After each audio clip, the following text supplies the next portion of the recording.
meron po tayong gagawing cellphone ngayon. Nag-auto off siya. So sa tingin ko rito, ang sira nito ay ang kanyang power IC, maaaring yung battery fuse. Pag sinacharge mo siya, nag-auto off.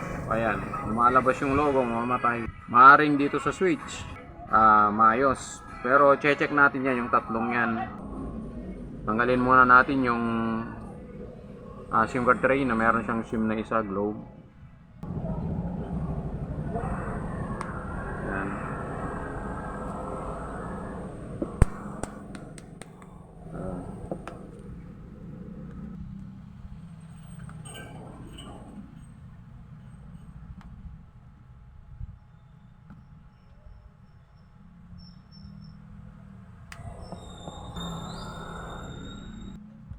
Para mabilis, luwagan natin muna na silang sabay-sabay, no?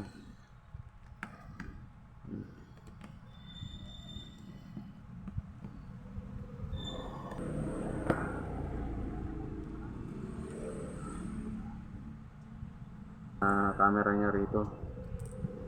Kasi nakaano kasi itong ano na to. Dito.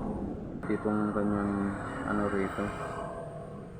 So, ate rin titignan yan. Kasi nandyan yung power IC niya. Bagsakan siguro ito o di kayo na diinan. Battery fuse, ating check ng maigi. So meron itong stripper dito ng battery niya. Pero itong mga unit kasi na to, pag ini-strip dito napuputol yung ano.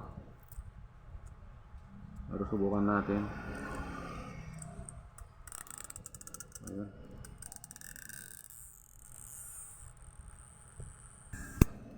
Frame, ano po,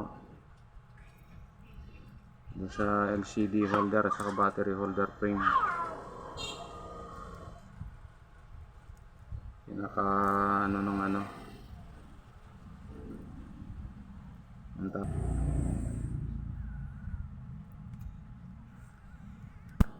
Ayan.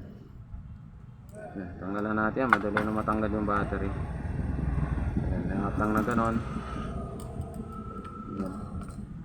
Kasi ito bubuksan natin yung battery para makita natin yung kanyang use.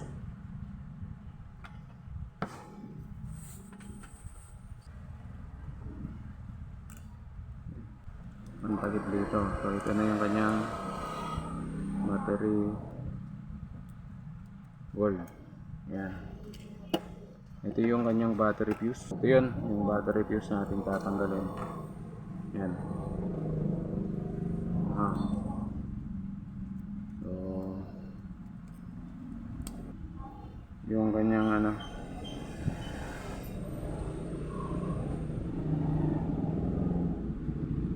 ayan na. Ito yung kanyang, testarin natin kung maayos yung bypass. Ayan, okay siya. So subukan po natin itong i-charge muna. So, ang ginagawa natin dito step by step ano po. Una-ino na lang natin yung battery fuse kasi din po yung kalimitan na nasira rito. Ang nagkaroon lang ako ng ano na may sira rito kasi may UP po itong kanyang ano ng power IC. Baka nakadikit po yung ano.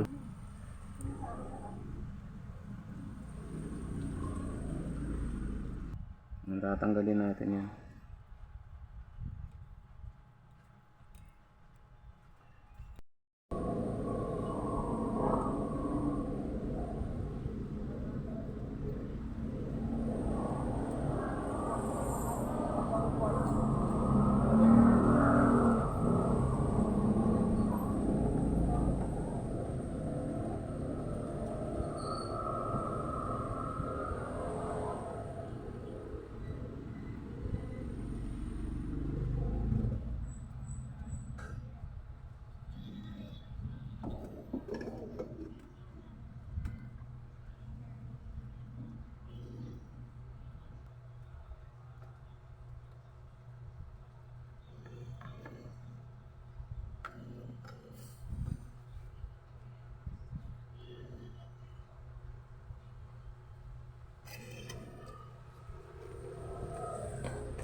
Ayan, okay na siya.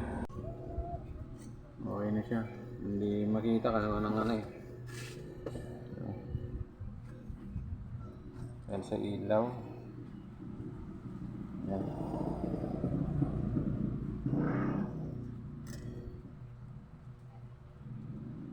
Yan sa baba. Yan. So ayos na ito. So kung ang video ito ay makakatulong, paki-share naman po ito at pag-i-follow po ako dun sa aking FB page, maging sa aking YouTube channel, pag-i-subscribe po. Maraming salamat po sa inyong pagtangkilik sa akin.